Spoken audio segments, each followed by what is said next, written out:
Great, good colleagues. Here we are again. In this video, before we go deep into the details of pharmacology, details of medicines, I need to challenge you one thing. What is really the first approach to treat an illness? Before medicines, what can you do?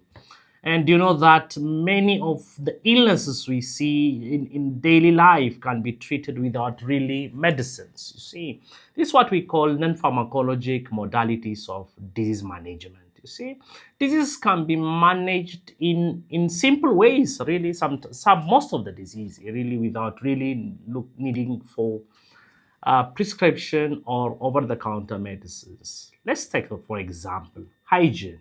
Washing hands, can really prevent quite a lot of illnesses, and this is one modality for prevention of an illness. You see, like exercise and physical activity, and evidence also shows that having a minimum of 30 minutes of an exercise in a day is very helpful, or in a week, like for around 2 hours of walking or physical activity or a simple exercise or moving your body here and there will really help in improving circulation and also in preventing a number of cardiovascular disorders.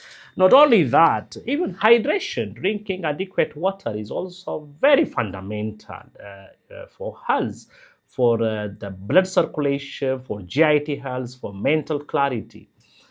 The other non-pharmacological option could be having an adequate sleep. Okay, is also another important thing.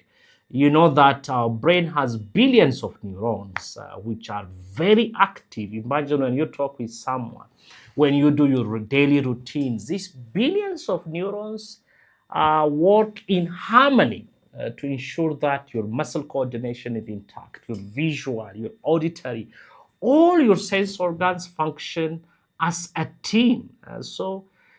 These billions of neurons also need time to rest, to reset. So sleep is a very important therapy for quite a number of disorders. Also, to ensure your spiritual and emotional health, sometimes also talking to your psychologist, talking to someone, talking to a spiritual leader is sometimes very helpful in managing stress and mental illness.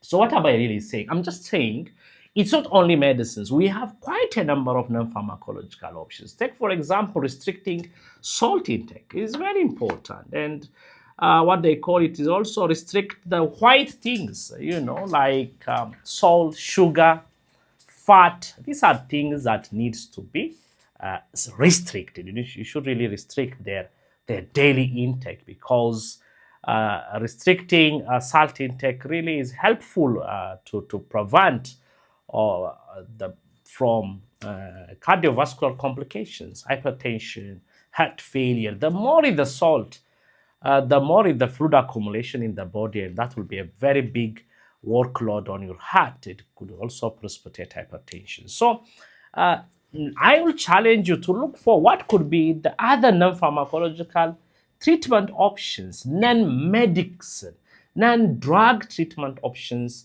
for your illness.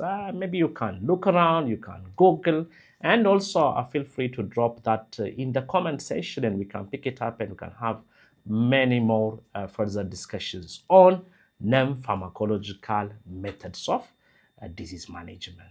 See you in the next video.